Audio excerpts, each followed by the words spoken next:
Bom dia, Larissa. Vou aguardar uns minutinhos para o pessoal entrar, né?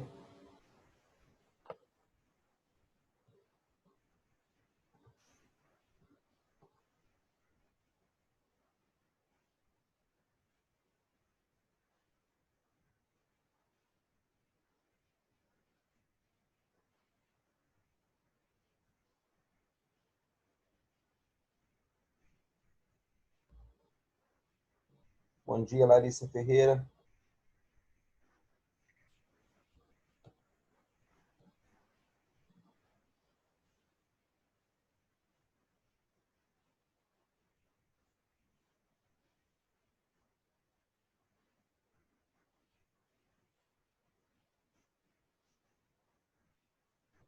Bom dia, Laís.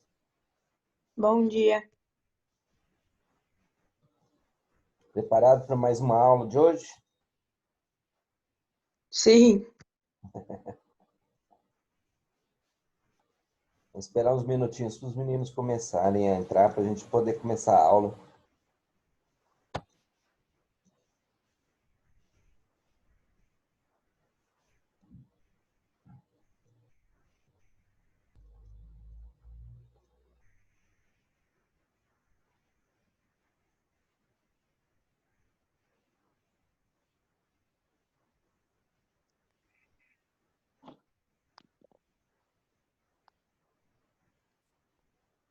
Bom dia, Alice. Bom dia. Caiu da cama? É.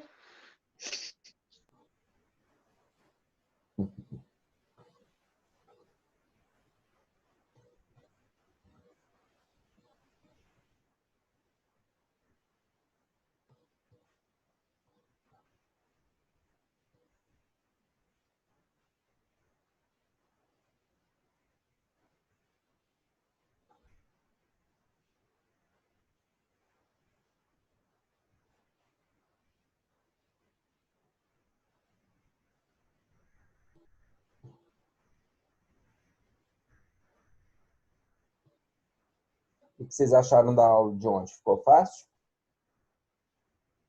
Eu achei bem melhor por aqui do que por videoaula. Também.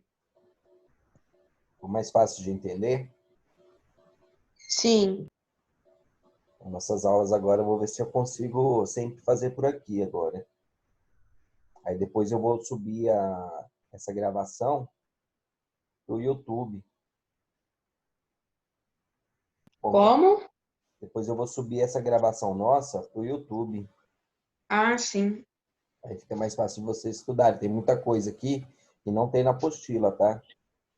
Tá. Depois você poderia mandar Ah, os slides no grupo? mando os slides no grupo. Tá. Bom, enquanto o pessoal não entra, parece que não vai entrar mais ninguém. Acho que o pessoal esqueceu da aula de hoje.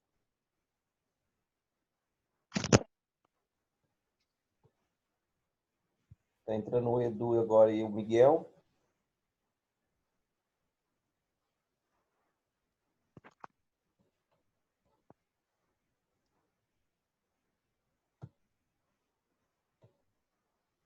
E a Gabriela tá entrando.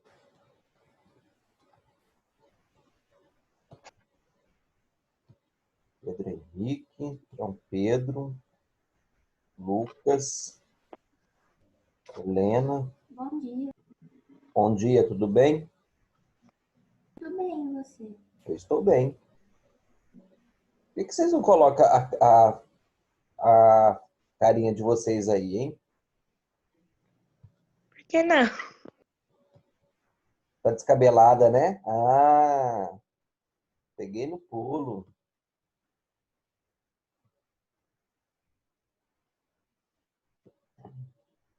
Alexandre, desculpa, eu não tenho câmera, meu celular tá sem pilha.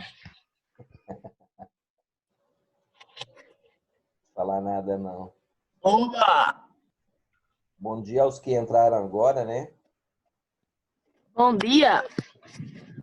Heitor tá entrando. Hoje é sexta-feira? Hoje é sexta-feira, graças a Deus, hein? Mas um final de semana tá chegando, hein? Ah, já vou passar trabalho para vocês, tá? Para semana que vem. Vocês anotem aí, ó, fazer um desenho sobre o Dia dos Pais. Que domingo agora é Dia dos Pais, né? Tá, sim. Tá. Fácil o desenho, né? Sim. Uhum. Peraí que a Maria Clara tá entrando.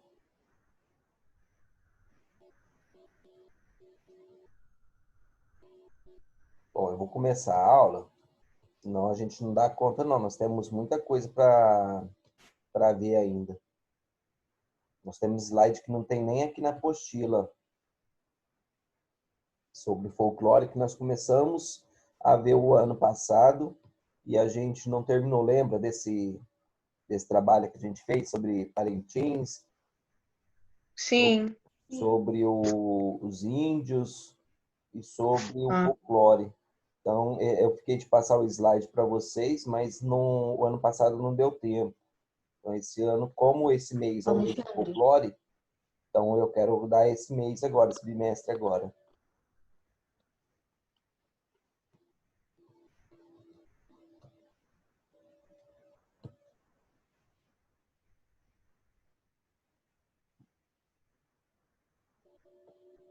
Bom, vamos lá. Ontem eu falei sobre a nossa comida típica, né? Falei sobre a soja, que é a comida típica de São Joaquim da Barra. E eu falei sobre aqui da minha cidade, que é a mandioca, né? O pessoal utiliza muito a farinha de mandioca para fazer condimentos, para fazer temperos, para agregar o feijão, o arroz. Também comum aqui usar a farinha de mandioca. E aí a soja, né? Eles fazem muita, quando tem a festa da soja, eles fazem a soja tropeira, né? Lembra disso? sim. Sim. Aí comecei a falar sobre Antônio Francisco Lisboa. Pedi até Aleijado. para focar em cima desse nome, né? Para não confundir o D aí, ó, pôr o Dzinho entre o Francisco e Lisboa, porque isso não existe, tá? Tem muito pega em provas, em concursos, que eles colocam lá Antônio Francisco de Lisboa, Antônio Francisco Lisboa, que é o certo. Aí eles colocam Antônio de Francisco Lisboa. Então eles fazem muita pegadinha quanto a isso. Então fica bem atento. Então, dentro do Uhum. nome do Aleijadinho não tem o D, tá? Tá.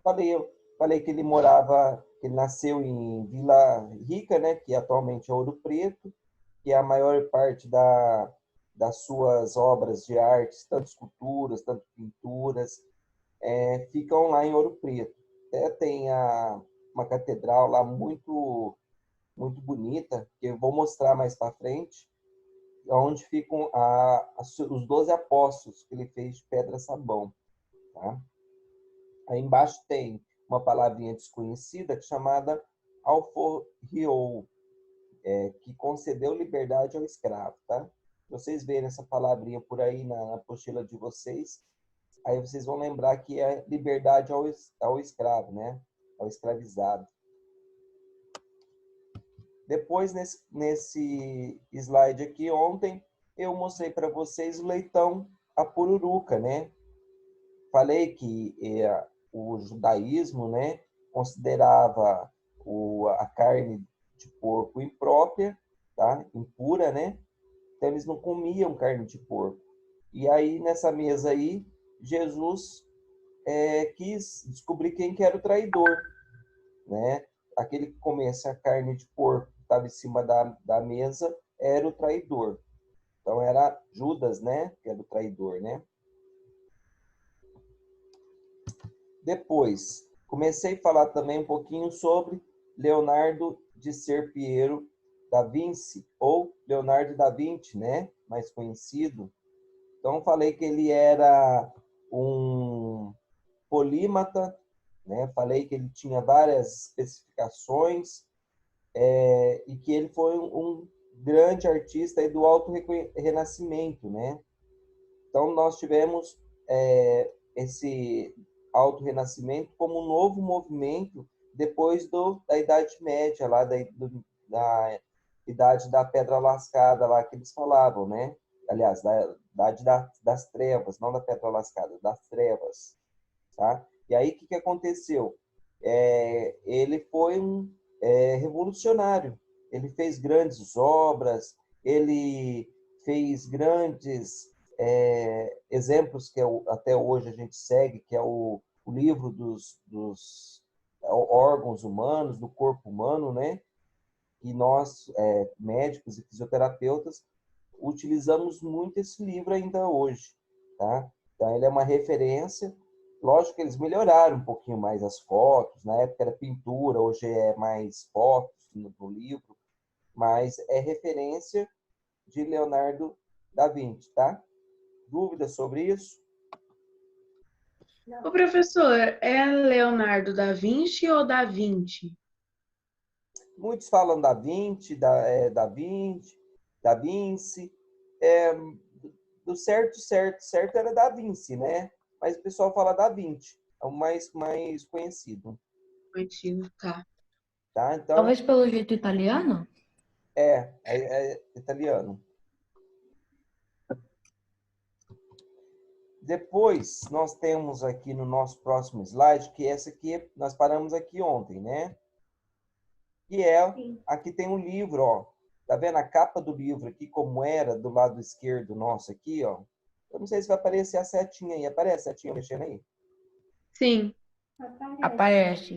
Então, aqui, ó, tem o livro, né? Os Cadernos Anatômicos de Leonardo da Vinci.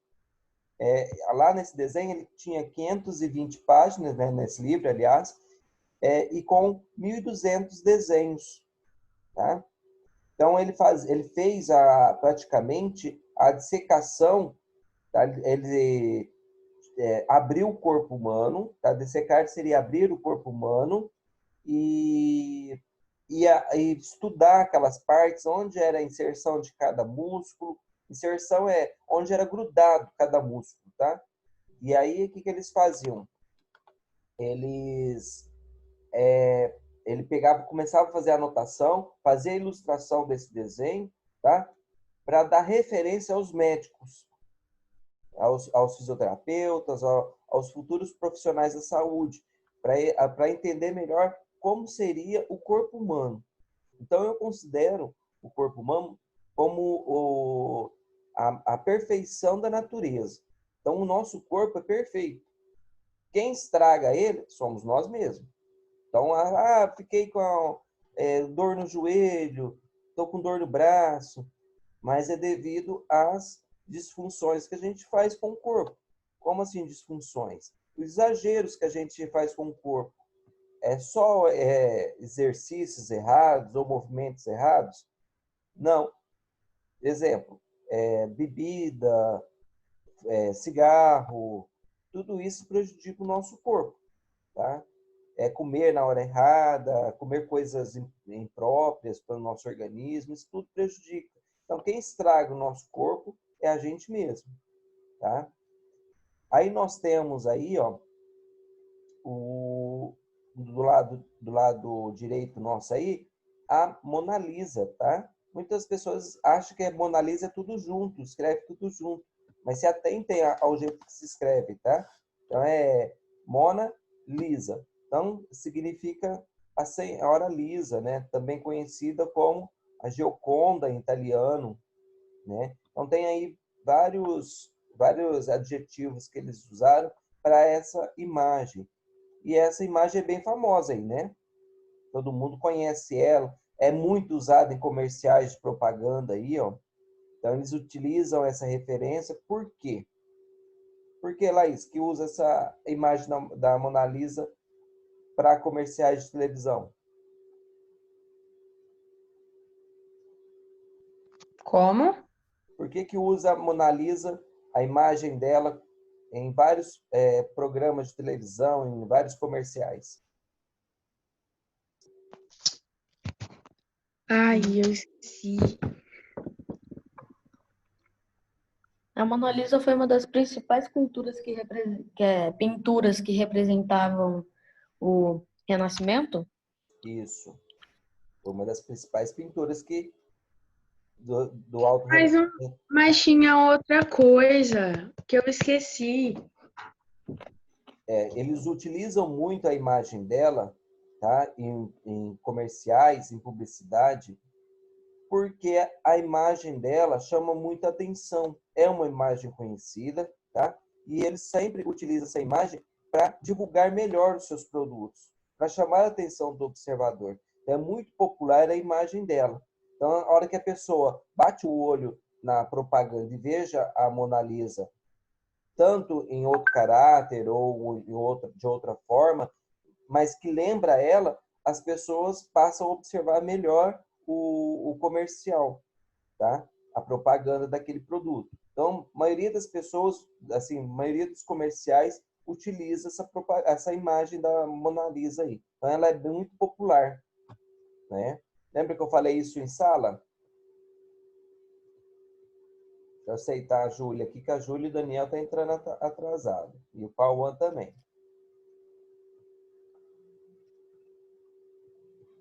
Pronto, aceitei-os. Então, a imagem dela é muito popular, é muito conhecida e fica fácil das pessoas assimilar o produto com a imagem dela. Então, um exemplo, até propaganda do Bombril, palha de aço Bombril. Então, o Bombril foi lá, fez uma caracterização num personagem, fez uma Desculpa a piadinha. demora, Alexandre. Ok? Fez uma piadinha e aí aquilo entra na mente da pessoa e fica fácil de associar o produto com a lembrança da Mona Lisa. Então a pessoa chega e fala, opa, tem aquela palha de aço lá, Bombril, que eles fizeram propaganda com a Mona Lisa. Eu vou comprar daquele produto. Então eles associam muito isso. Então é um meio de vender rápido os produtos.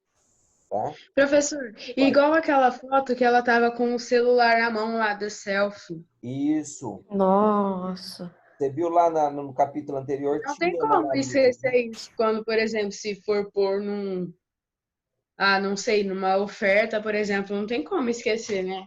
Não, ela é bem fácil de lembrar, né? Associa demais.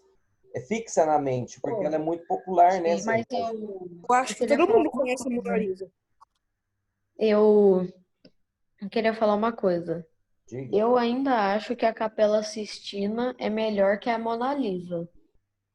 Ah, com certeza, mas perfeita a pintura, né? Ainda mais que é feito a passagem bíblica dentro dos órgãos humanos, né? Lá eles fizeram a passagem, o desenho do corpo humano, os órgãos humanos, como coração, pulmão, rim, e dentro daquele contorno que eles fizeram a passagem bíblica. Então foi genial a ideia do Michelangelo ter construído uma pintura daquela na Capela Sistina. E para quem não Verdade. sabe, a Capela Sistina fica lá no Vaticano, tá? Lá onde que os padres fazem a O Vaticano votação fica para a dentro de eleição Roma. de novo Papa. Dúvidas? Não. Ó, aqui nesse outro slide, eu tive uma intenção de colocar essa imagem aqui, ó, tá? Tá vendo aqui embaixo, ó, tem a inserção dos músculos, onde os músculos são grudados no nosso corpo, os nervos, tá vendo, ó? Então isso aqui é uma foto bem característica do livro dele. Então os desenhos que ele fez naquele livro, o livro da anatomia humana, tá aqui a inserção, tá uma das páginas desse livro, tá? Então era bem detalhado, cada músculo, cada nervo, onde era inserido no nosso corpo, onde era grudado no nosso corpo para dar o movimento, tá? Então, quem for fazer medicina futuramente vai lembrar dessa aula. Por quê? Porque vai pegar o livro Sobota, vai pegar cadáveres para poder estudar, vai abrir o corpo humano lá para estudar. Então, vai ser bem fácil assimilar essa página do livro aqui que eu coloquei com a realidade que vocês vão enfrentar lá na frente. Então, por quase 1000 anos, né, questões religiosas e culturais impediram o homem de explorar o próprio corpo e entender o funcionamento da máquina humana. Vocês concordam que nosso corpo é uma máquina humana? Sim. Com certeza, né? É uma máquina perfeita. Então, as Sim. dissecações, dissecar é arrancar, tá? É abrir, cortar em partes para poder estudar, né? Para observar, né? Para observação direta do corpo humano, não eram permitidas nem adotadas pelas escolas de medicina medievais.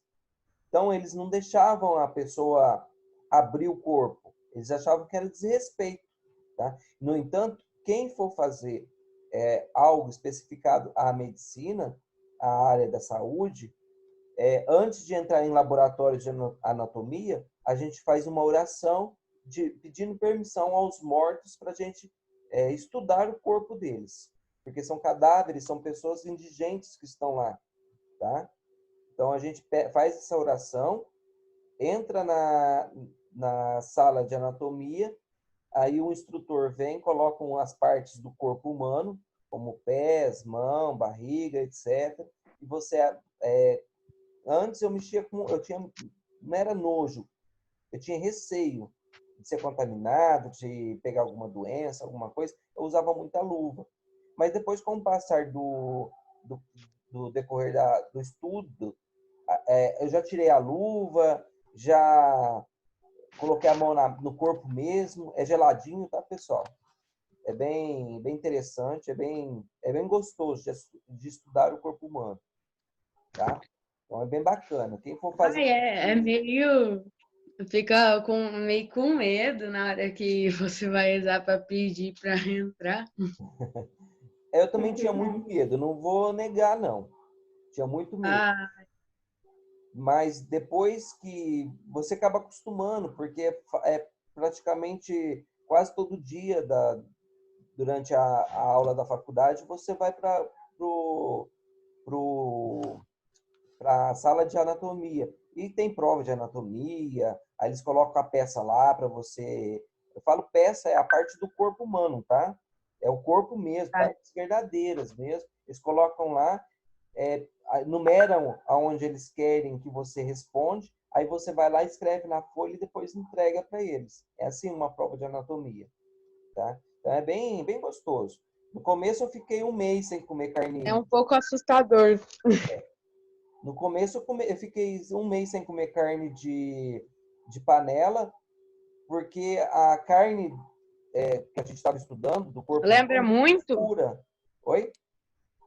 Lembra muito a carne de panela? Lembra. Eu fiquei 1 mês sem comer carne de panela. Que estranho! Eu não conseguia comer carne de panela, não. Lembra muito. O cheiro é cheiro de formol, né? Não tem cheiro de carne humana, não tem cheiro de sangue, não tem nada. Você vê as veias, vê tudo. Mas não tem cheiro de sangue, não tem cheiro... É cheiro de formol, um formol muito forte. Mas você acostuma depois. É bem interessante as aulas de anatomia, tá? Então, nossa, deve ser muito top. É bem legal, bem bacana. Então, esses mas no começo é assustador. No entanto, mas depois você acostuma. Tá? É o tempo de se acostumar. Ai, que nojo! Pessoal, só fazem uma anotação sobre isso. Isso aqui é bem importante, tá? Então, na Idade Média, antes do Alto Renascimento, né, eles não permitiam abrir o corpo humano. Mas Leonardo conseguiu fazer essa proeza aí de abrir o corpo humano para poder fazer estudos, né? Vou mudar o slide.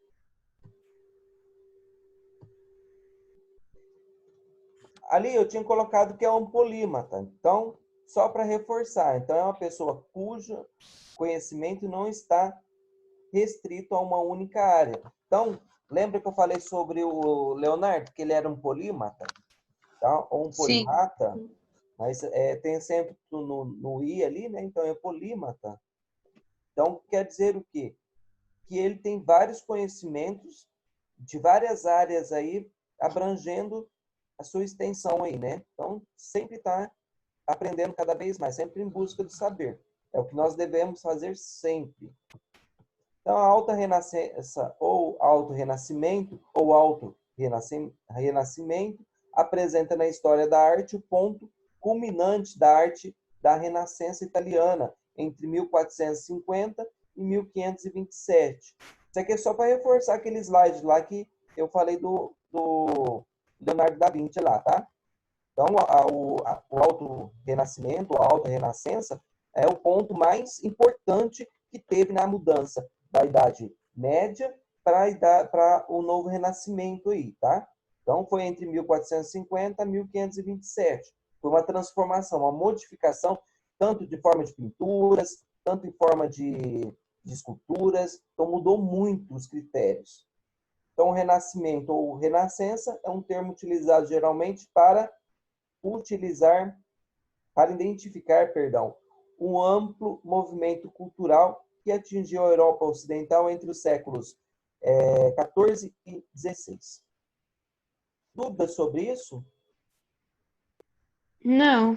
Deixei bem especificado aqui nesse slide, tá, pessoal? Aquela parte esse slide aqui que fala sobre o renascimento, ó, fala que é um polímata, tá? Então, aqui embaixo aqui está o polímata, aqui está o renascimento. Eu quis focar isso aí para vocês não ficarem com dúvidas na hora de estudar, tá? Tá. Continuando. Nós também já vimos isso aqui. Afresco. Então, afresco é o quê? Uma técnica de pintura, né? Feita com argamassa ou com gesso úmido ainda. Então, quando o gesso está úmido, ou a massa corrida, ou a argamassa, aí eles começam a pintar, faz por partes o desenho, né? Para começar a pintar, porque seca muito rápido o gesso ou a argamassa, seca muito rápido. A massa corrida não, demora um pouquinho mais para secar. Tem mais tempo de fazer a pintura, o acabamento. Mas eles vão lá, fazem o desenho em alto relevo, tá? E começam a pintar aquelas partes. Para quê? Para aderir a tinta dentro do gesso ou dentro da argamassa. Tá? Então, isso é um afresco. Nós já estudamos isso, né? A gente não tem uma nas chamadas dos professores. Só estamos recordando aí, tá? Então, Leonardo. Então, é um afresco de Leonardo da Vinci, essa foto embaixo aí. A Última Ceia, uma das obras mais importantes também de Leonardo, tá? Perante a passagem bíblica, a Última Ceia é a mais importante. E fora do contexto bíblico, Mona Lisa é mais importante. Aí, ele tem que fazer também. Assim faz, ó. Ei. Então, nós temos aí. É um afresco de Leonardo da Vinci para a igreja de Santa Maria del Grazie, em Milão, na Itália. O trabalho presume-se que tenha sido iniciado por volta de 1495 a 96. Demorou um ano praticamente para fazer essa imagem bíblica aí, essa passagem bíblica aí com os apóstolos na mesa aí, tá? E foi encomendado como parte de um plano de reformas na igreja e em seus edifícios conventuais pelo patrono de Leonardo, Ludovico Sforza, duque de Milão. Então, quem que pediu essa imagem bíblica aí foi esse Ludovico, que era um duque de Milão aí. Então, ele pediu essa imagem da Santa Ceia aí, ó, da Última Ceia com os 12 apóstolos aí. Então, representa o episódio bíblico da Última Ceia de Jesus com os apóstolos antes de ser preso e crucificado. É um dos bens culturais mais conhecidos e estimados no mundo. Então, a gente vê com muita frequência essa imagem em calendários, em folhinhas de datas comemorativas. Tá? Então, o pessoal utiliza muito isso para fazer essa impressão aqui, para passar essa última ceia de Jesus Cristo. Dúvidas? Não. Então, vamos para o próximo. Nós temos aqui duas... Espera aí que o negócio apareceu aqui. Nós temos aqui duas técnicas, tá? De pinturas. De pinturas e tanto de esculturas, tá? Que é a têmpera, técnica de pintura muito utilizada no século XIV e XV, em que os pigmentos são misturados com água e gema de ovo, tá? Lembra que lá, desde a idade da pedra, né, da idade da pedra lascada, eles faziam umas pinturas nas rochas com ovos, com sangue, carvão, e para impermeabilizar o desenho, para ele não sair, eles passavam clara de ovo. Lembra dessa história que eu contei para vocês já? Sim. Então, essa mesma técnica lá da pedra lascada, lá da idade da pedra, lá do 1900 Guaraná com a rolha, tá? Nós temos aí essa mistura de água com a gema do ovo, para dar uma pigmentação melhor nos desenhos. Então, os pintores da época usavam muito essa técnica têmpera. Tá? Geralmente, eu costumo pedir em prova isso. Então, fiquem atentos a isso. E o cedro. Cedro é um tipo de madeira. É uma madeira comum no estado de Minas Gerais e ela é muito macia. É fácil para esculpir. Então, aqui embaixo eu coloquei a árvore, né, do lado esquerdo, nossa árvore, que é o cedro. Uma árvore bem bonita. E a madeira é muito cara hoje, viu? E do lado de cá, nós temos aqui os 12 apóstolos, né, praticamente aí, tá? Construído com essa madeira de cedro aí, ó. Então, ela é esculpida. Isso aqui é madeira mesmo. Aqui, ó, detalhe que o Miguel me perguntou, acho que foi o Miguel que me perguntou na aula passada, que na foto, na apostila, tinha uma toalha, né? O leitão, a pururuca aqui no meio, e essa aqui é a toalha, que o Miguel tinha falado. Lá eu fiz de propósito, coloquei uma sem toalha. Manuel da Costa Taide, o mestre Ataíde. Então, ele, com o Aleijadinho, ele foi um grande pintor, aí, foi um grande escultor. Ele fez grandes obras para a Igreja Católica, tá? Que foram importados para Portugal. Um pouco ficou no Brasil, um pouco ficou aqui, mas ele foi o mais conhecido por quê? Por ter pintado anjos da cor negra, da cor escura. Então, ele pintou anjos como se fossem pessoas negras.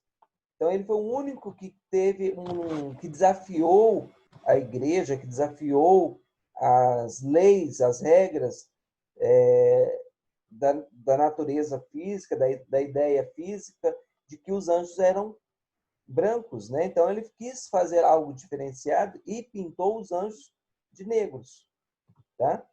Então, ele foi o único artista que fez isso. Ninguém teve coragem de fazer, mas o Manuel foi o único artista a encarar esse desafio e, mesmo tendo medo da Igreja Católica, porque a Igreja era muito, muito severa, né? E aí ela pegou, o que ele fez? Ele fez esse desafio. E ele foi reconhecido no mundo inteiro por fazer essa obra de arte aí, né? Então, aqui até no finalzinho aqui, ó, fala, ó, que ele deu feições mulatas aos anjos e santos de suas pinturas. Então, se eu perguntar aqui, eu vou perguntar sobre ele, além dele ser parceiro de Aleijadinho, tá? Ele foi o que deu feições mulatas aos anjos e santos. Foi a coisa mais importante que ele fez durante a jornada artística dele, esse desafio com a Igreja Católica. Dúvidas sobre esse slide? Não. Não.